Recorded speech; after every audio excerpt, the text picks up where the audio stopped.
Welcome to the Passive Mobile Home Park Investing Podcast with your host, Andrew Keel. This is the podcast where you can get the education you need to invest 100% passively in the highly profitable niche of mobile home parks. Welcome to the Passive Mobile Home Park Investing Podcast. This is your host, Andrew Keel. And today we have an amazing guest in Mr. Elias Weiner, who is the founder and president of the BoaVida Group. Before we dive in, I want to ask you a real quick favor. Would you mind taking an extra 30 seconds and heading over to iTunes to rate this podcast with 5 stars? This helps us get more listeners, and it means the absolute world to me. So thanks for making my day with that 5-star review of the show. All right, let's dive in. Elias is the founder and president of the BoaVida Group. The BoaVida Group is a mobile home park and RV park real estate investment company that owns and operates 165 properties with more than 20,000 spaces. He is the 10th largest owner and operator of manufactured housing communities in the country and the largest owner his age. Elias, we are excited to welcome you to the show. I do apologize. Every once in a while, there's cutting out because I'm in Mexico right now. And, it's kind of a typical operation over here. So sometimes things work and sometimes they don't. But I used to say for fun, largest operator my age, but I don't know if that's true anymore. So, it's weighted in favor since it is kind of originally it was kind of an old person's business, but now you got all these young dudes getting into it. In fact, I was spending time with some of the new brokers in the business, and they're all young dudes now, and that's a big change from what it used to be. It used to be all the brokers were, a young broker would be a 60-year-old broker. But now you got these, 26-year-old dudes, full of testosterone out there hustling, trying to find you deals. So it's definitely changed. So, and probably for the good. And it's a lot of fun too. Oh yeah. Yeah. Definitely stirring up some deals that otherwise wouldn't be. But Elias, I'm excited to just learn about your career. Would you mind starting out by just telling us about your story and how in the world you got into manufactured housing in the first place? Yeah. So, but first I want to know how long you've been doing this podcast. Tell me a little bit about this. Yeah. So I started this in March of 2020, right? When the shutdown happened for COVID. So this was my COVID side projects. I was, quarantined, if you will, and started doing this podcast, and it's just been tremendous. I've met a ton of operators and I've learned a lot. I think the biggest value I've taken away is I've learned a lot about, just mobile home parks in general. And I have a lot of contacts now that I can ask questions on if their specialty is different than mine. So yeah. And what's your rundown? You've been buying parks for how long? About 7 years. So yeah, not as long as you. Yeah, I started when I was 2 years old. So I'm only 24 now. Okay. Yeah. So no, I started about 22 years ago. Yeah, I bought my first park in Northern California for $300,000. I got a $60,000 loan. Seller financed the rest, and basically brought a bunch of used homes in a drug park, cleaned out the drug park, tripled the value, refinanced it, didn't know what I was doing. And then rinse and repeat, went and bought another park up in Eureka, did the same thing. But then I didn't have, my very first park, I still own it. And I refinanced it again for 1.2 million a few years after that. And I'm not too sure what it's worth today, but it just still keeps paying out. So, we have a buy and hold strategy. We're allergic to sell. Every once in a while I'll sell something, but I get a rash. So I'm allergic to it. So I try not to sell. That's my strategy as well. Yeah. My father was a timber guy, and he was in the timber business. And then from the timber business, he would be in the land business, and then he'd have land he would subdivide. So he'd buy 10 homes from a mobile home dealer at a time, put it on the land. That would help sell the land. So then he realized, okay, if I've got a dealership, I can get the homes for cheaper. Then I got a bunch of people looking at the cool homes, and they don't have land. So then he'd sell them land. So when I was going to UC Davis, I always worked for him, construction and stuff. But when I was going to Davis, I was running out of money, and there was a mobile home park. Actually, I was working at Denny's. So first month I was a busboy. Second month I was a server. Third month I was the night manager. And after that, the gal that ran the place, I don't know. I don't like the way it was going, so I had to get out of there. But I told my dad while I was working at Denny's, he actually laughed at me. And then I thought it was a good job because, you know, you could go in there and cook yourself up some popcorn shrimp after a night of having fun. You know, so it was a good place as a college student to get some free food. Sure. But there was a park there in Davis that had vacancies in a market that never should have any vacancies. So there was this pink home that was sitting there for a year, never been lived in. It was like peach on the outside, like weird peach carpets. That this lady that was awesome, that she ordered the home, but she just did a bad job picking colors. They weren't able to sell it. So my dad said, well, we're not going to bring any homes in this park. So anyway, he suggested that there's a park here that they want us to bring homes into and sell homes. So on the dealership side of the business. So we went and checked it out, and he didn't want to do anything because they couldn't sell that home. So my dad was never a teacher. You know, he never had the patience for that. But I would always, everyone in his real estate office, I would just sit there, and even the chain smokers and stuff, I would just try to absorb everything I could from them. And what I would do is, so any little nuggets I could get from them, but they taught me how to sell. So I went and placed an ad in Davis, how much down, how much a month, you know, 2-bedroom, 2-bath, and the phone started bouncing off the table, and I sold that home really quick. So anyway, that summer, I basically sold like 12 homes. I went over to the apartment complex that I lived in South Davis. And you're not supposed to do this, but I put all these notices up on everyone's door, said, why rent when you can buy? And with my phone number. And I sold like 12 homes that way over the summer. And the guy that managed the place, he came over, he's like, you can't do this. But he was kind of a different character too. So he kind of let me get away with it. That was my first kind of, and I sold the home so fast that we weren't selling for the right price. We weren't making what we thought we were supposed to make. And my dad was trying to figure out the land home business, and I didn't have the resources. So I went out and bought a truck and learned how to set the homes up, with crawling underneath the homes, putting them together, doing everything wrong. So I had to, you know, get my own construction crew and stuff like that. And, you know, kind of fast forward the story, I ended up starting my own company with an old partner in the Bay Area, because the Bay Area business, San Francisco Bay Area business, was a different business. You go and buy a home for $40,000, you take that home, throw it away, and you go buy a brand new home from the factory for $40,000, put that in the space, but you would have a storage agreement for the lot. Today, those same parks are probably $2,500 space rents. Back then, they were $650 space rents. Jeez. So and so spend $20,000 fixing the home up or setting it up, and then you'd sell it for $150. So you're flipping homes in parks, in Bay Area parks.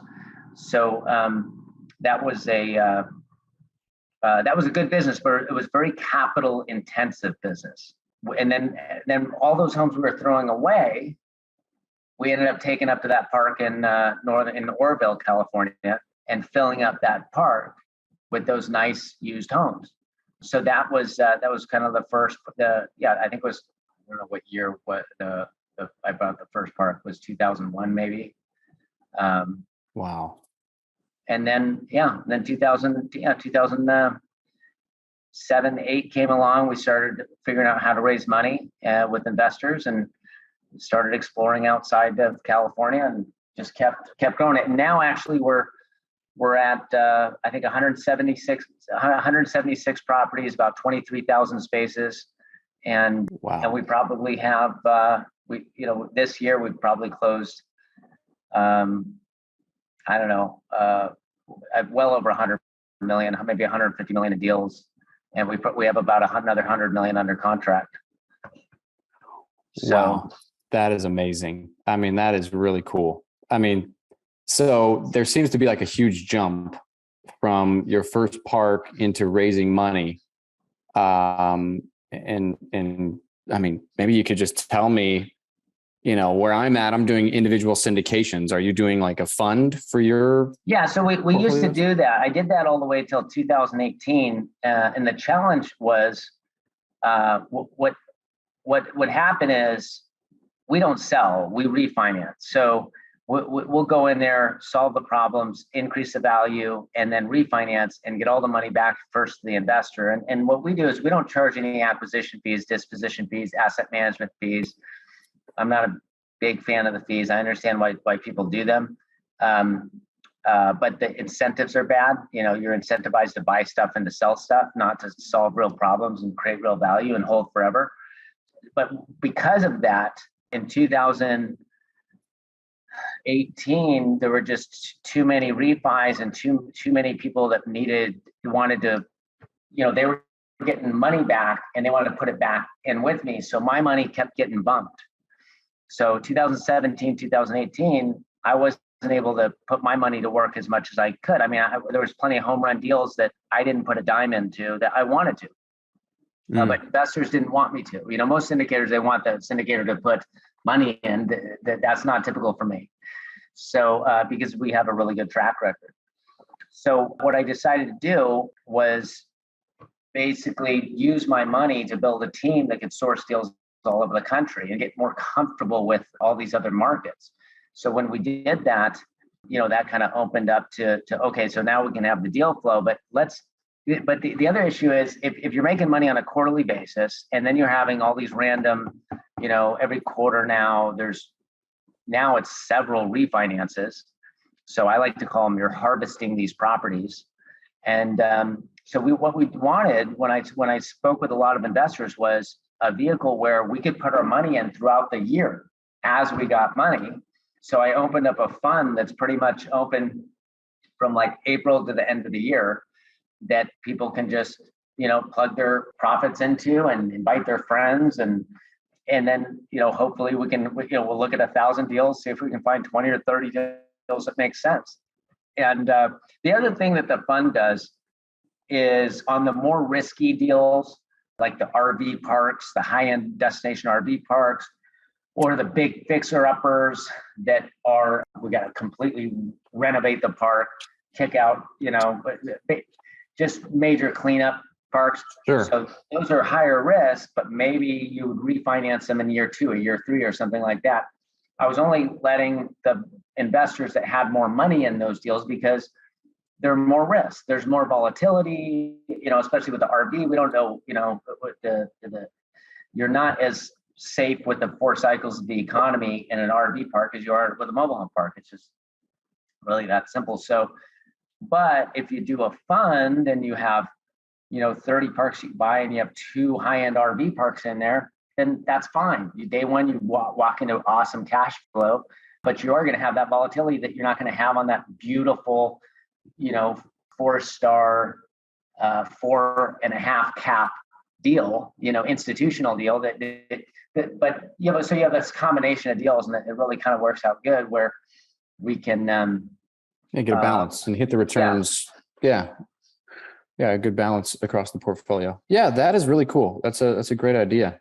A lot of people are getting into parks right now, right? It's like they're the hot girl at the dance. What do you think is like the toughest hurdle for operators getting into the space? Well, I don't think it's raising money. There's a lot of finance people. There's a lot of finance people that get into the business, and they're not real estate people. So like I'll lose a deal because I'll underwrite filling up a park with a bunch of vacancy. I'll underwrite 25 homes a year, 24 homes a year, right?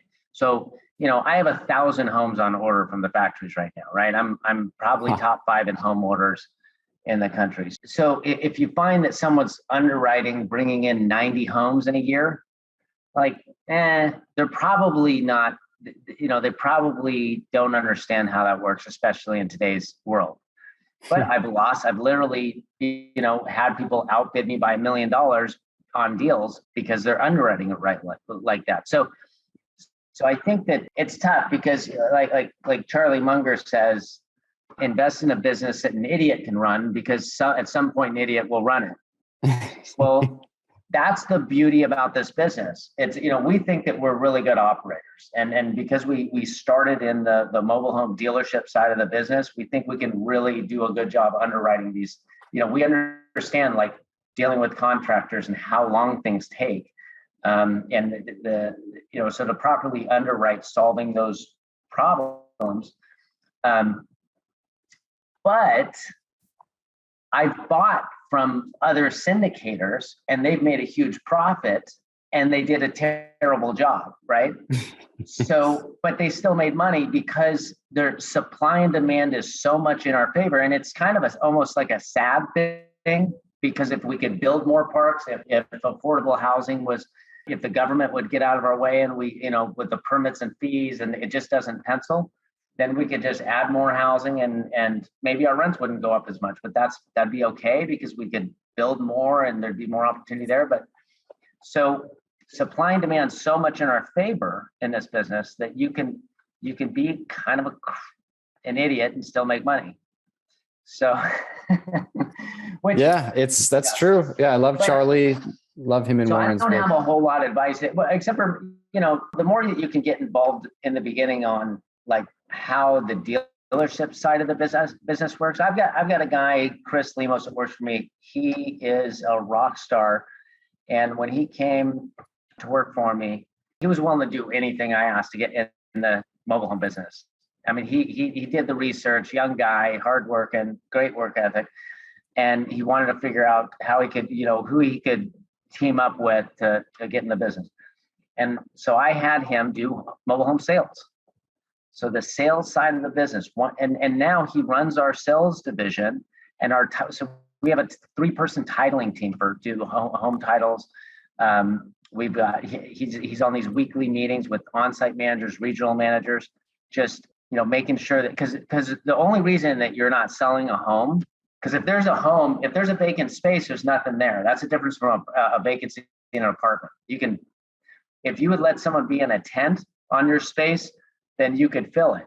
So you just have to get the home there, get it move-in ready, and then if it's not selling, it's your fault, right? And it's always something really silly, really stupid.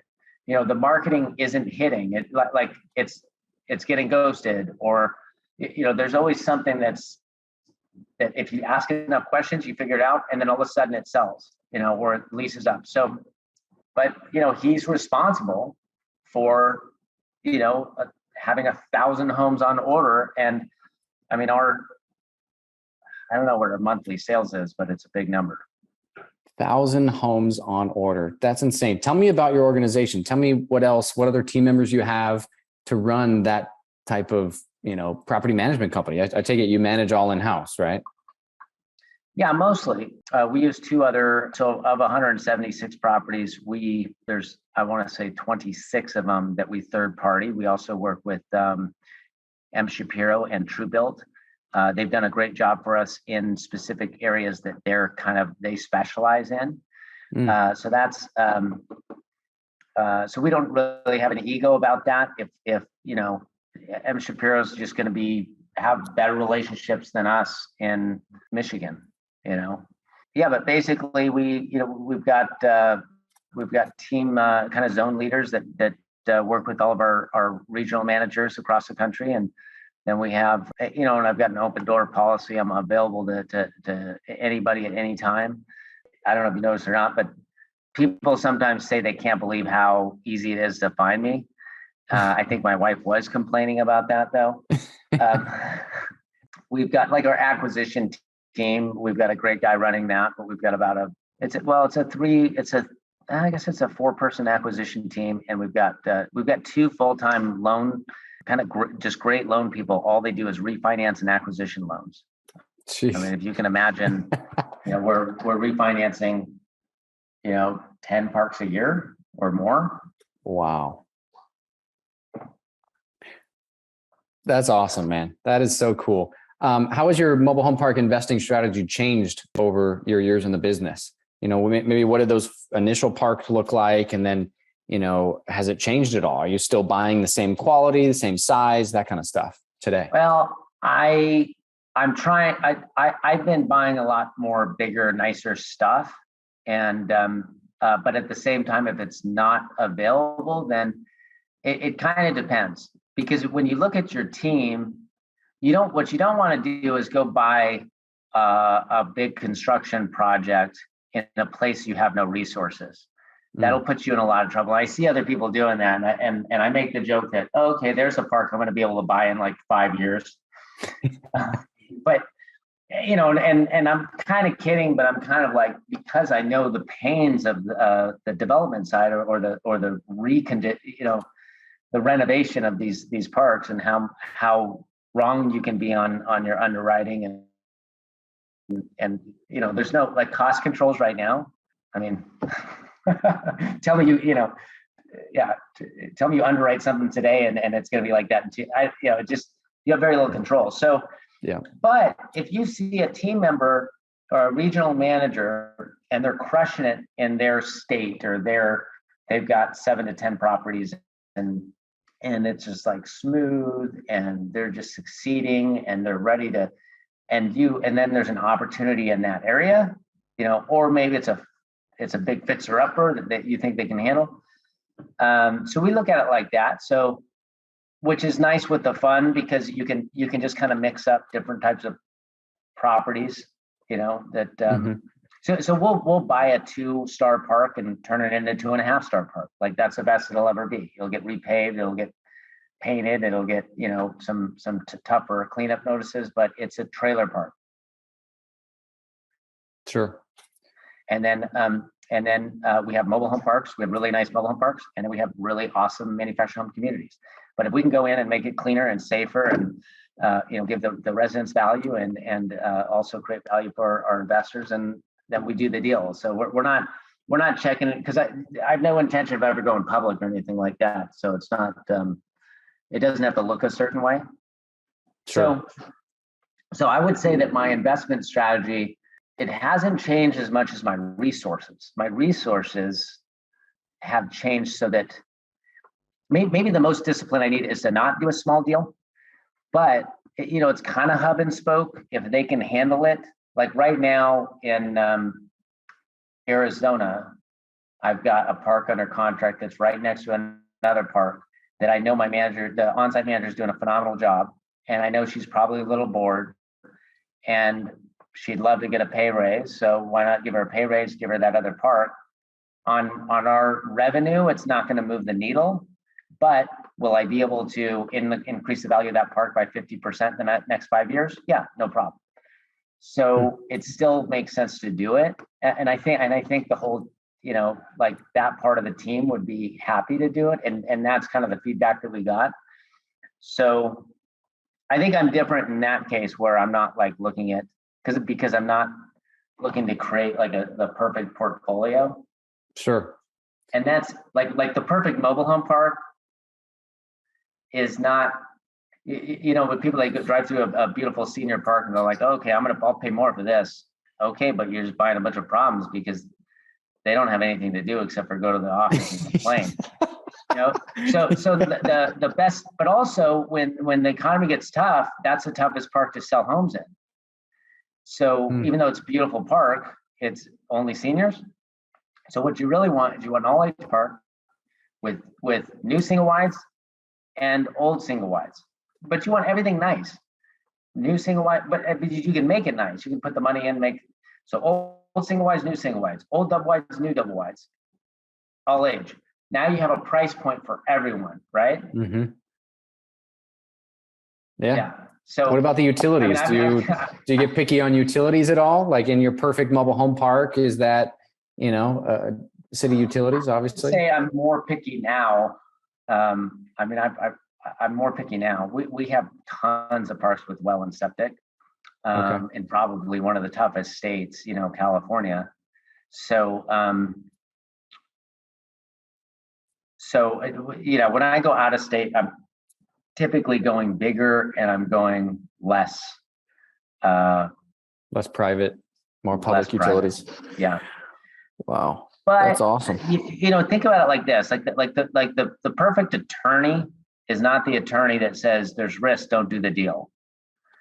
Like they would have a business mind. They would say, there's risk and here's what the risk is worth. Right. Smart. So, yeah.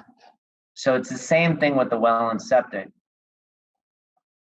If you can figure out, if you can get a $2 million discount on a $500,000 problem, then you just made $1.5 million. And I like $1.5 million. Yeah. Yeah, I think most people would. Yeah, that's a great way to look at things. Tell me about the value add. I mean, 1,000 homes on order. Would you say infill is still the toughest value add component? And 25 homes a year per park, is that a good average? What type of boots on the ground personnel do you need to accomplish that? I think that infill is the easiest. Wow. Yeah. So if you can find a nice clean park with a bunch of vacancy, and all you have to do is fill it up, and supply and demand is totally on your side, then that's the fastest way to double the value of the park. And it's kind of the easy. The other way is, you raise rents and upset people. So you really have to take your time. Right. And then the other way is passing through the utilities, installing water meters, making sure everything is itemized, just like your house and my house. But the bringing homes in, that's why it's so important to have that dialed.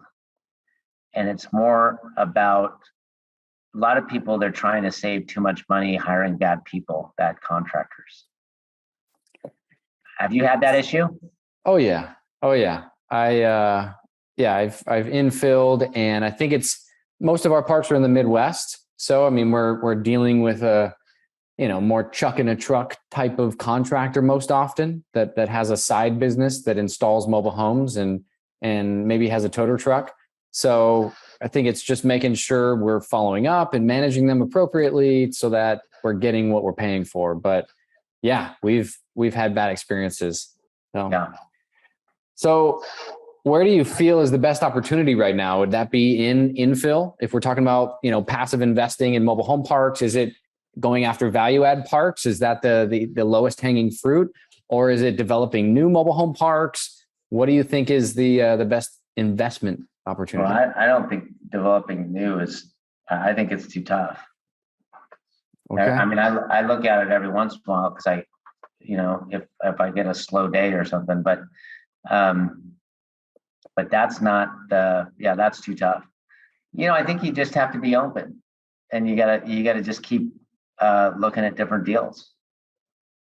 There's this saying that, you make the most money on the deal you don't do. So have you heard that? I have. Yeah. Yeah. I don't like that saying. I think it's stupid. Because think about all the deals that you didn't do in mobile homes that you would have made money on. So let's say there's one of those deals and you lose all your money, 100% of your money, but then you did all those other deals. So the max you could have lost was 100% of your $1 million in the one deal. But if you did the 9 other deals that you looked at that you should have done, what if you 5x'd your money in just one of those deals? And then you just made decent money on the rest.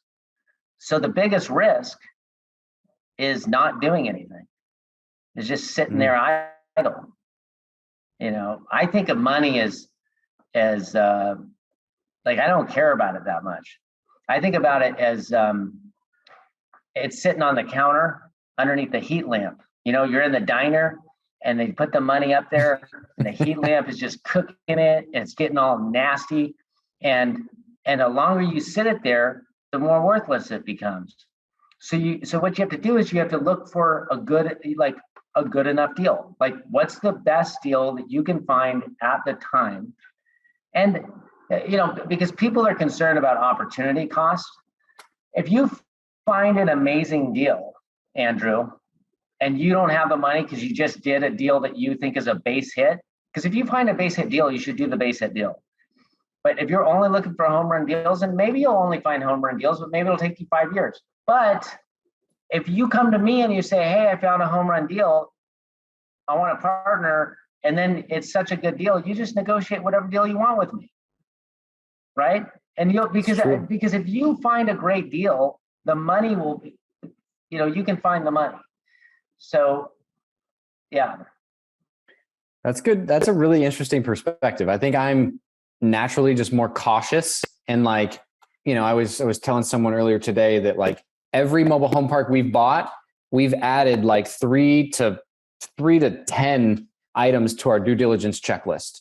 And like, it's just every single deal, and we haven't done 100, but we've done, 33. And every deal we've like added a handful of things to our due diligence that we learned that like we didn't check. And so I would love to, maybe hear about your processes and due diligence and maybe some mistakes you've made. That's good. And you should have all those, but you shouldn't, none of them on their own should be a reason not to do the deal, but they should all come with a value of what you need, because value matters. Like price that you pay today matters. That's why interest rates, inflation, recession, none of that matters. It's what you pay today for the park. That's interesting. So I wrote that down. The price that you pay today matters. And then I wrote down, about your comment about the attorney, here's the risk and here's what it's worth. So what do you project for like rent growth in some of these markets? How do you project that? Do you base it off of inflation? Do you base it off of apartment rents? How are you basing? I look a lot at apartment rents. I look a lot at apartment occupancies, because, when you start looking at mobile home parks, it doesn't necessarily mean anything. That's what they've been owned for 30, 40 years for the same people, and they're doing $5 rent increases every year. So you got to look at occupancies. I tend to take my time to get where I need to go, because I, make it up in turnover and on infill at the turnover rate. So, but I'll typically figure out what I think the true market rent is, and then I'll make sure that I'm there or just past there in year 5. So, there's usually in mobile home parks, the true market rent is a lot higher, but you gotta,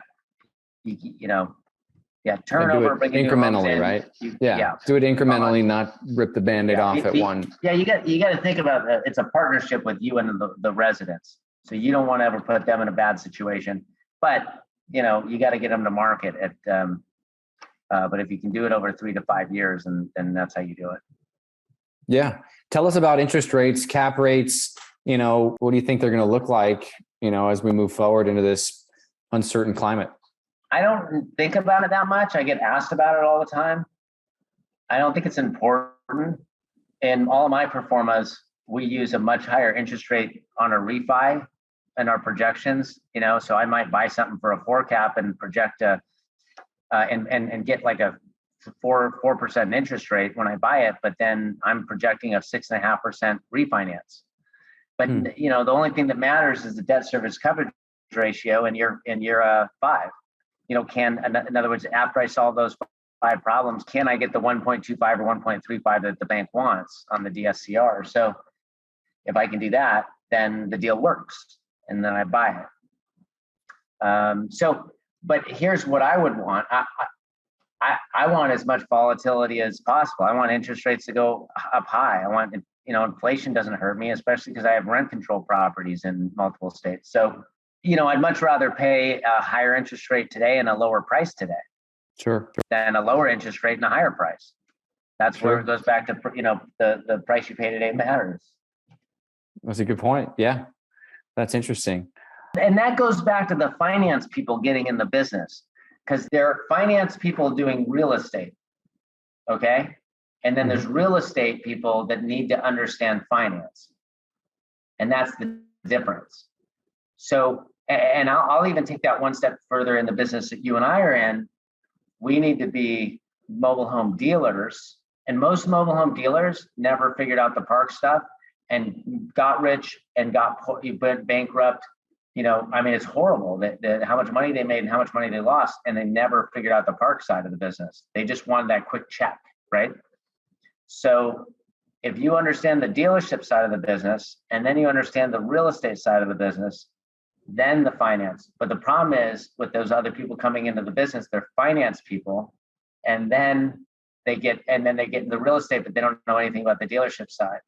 So for them, they're making that, I don't know if arbitrage is the right word or float or whatever, but they're trying to So a lot of them can't do deals or back down deals or ask for price reductions because of interest rates. Well, if in interest rate, I'm not planning on having that loan for more than 5 years anyway, hopefully.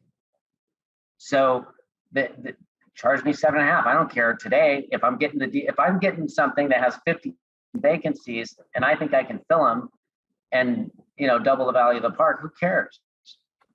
So yeah, it changes everything. Yeah. Wow. Hey, by the way, you're not going to let anyone watch this, right? No, just a few people. That's all. We don't want anyone to know this type of stuff. Yeah, this is top secret. We want everyone to stop buying. Don't buy anything. Interest rates are going to crush you. Yeah, mobile home parks are terrible to manage. They're hard to manage. Recession. Yeah, if you buy mobile home parks out there, I want you to, before you go to bed every night, do a little mantra that just tell yourself that the recession is coming. Don't buy anything. Cash is king. Cash is king, and just stay out of the market, out of the mobile home park market. Yeah. Let me ask you this. This is one question I ask all my guests. What do you think are the most important things that passive investors, we're talking investors in your fund, what do you think they need to look out for and know, before they invest into mobile home parks? Well, I don't think it's anything different. I think that the operator matters. Buffett years ago, used to travel around and actually visit with the managers, before investing. So when you have access to someone like you or someone like me, and they can come into the office and meet us and see the operation and stuff like that, I think that's important. But also, you got to look at how they're compensated. You got to look at because if someone's collecting a 4% acquisition fee, a 1% asset management fee, and then the split's bigger, but the problem is they're incentivized when they need money. I mean, I literally know a guy who's a really great guy to hang out with and talk to, but every time he needs to buy something, big ticket item for his personal life, he buys something, he buys a park or he sells a park because he just collects fees. So it's not about the long-term, creating long-term value for everybody. So, but here's the beauty of real estate investing is it is a very, so first of all, multifamily, whether it's apartments or mobile home parks, are one of the most predictable, safest type of real estate investing. And there's always going to be a, recession, recovery, expansion, hyper supply. Once you get to affordable housing, like you're doing good in all four cycles. So the investor really needs to, if they understand that, and even if they don't, the great thing compared to like the stock market is they can't push a button so easy to sell. And that's a good thing. Now, if you could make it the same thing for the syndicator, right? So because what happens is you end up making you end up making 1x on your money or 2x on your money instead of 10x on your money, right? Because the long compounded growth comes, in something where supply and demand is 100% on your side, it's inevitable. Long compounded growth, inevitable. That's what I just wrote down. I love that. Keith Wasserman, I think is his name. Guy I follow on Twitter. Does that name ring a bell at all? I think so, yeah. You don't know him? Oh, well, that's what he talks about on Twitter constantly, is how he does a bunch of apartment stuff. It's long compounded growth. You can't beat it, right? Like, it's going to happen. So love that. Love that. Over the next 5 years, like, give us your prediction. What's going to happen in the market? What's going to happen with mobile home parks? Do you think there's any new tiny homes or any new invention that's going to put mobile home parks out of business? No. To the last thing, tiny homes have always been a thing that people thought was cool. With when I first started the business selling park models in RV parks, more than 22 years ago. It's just not.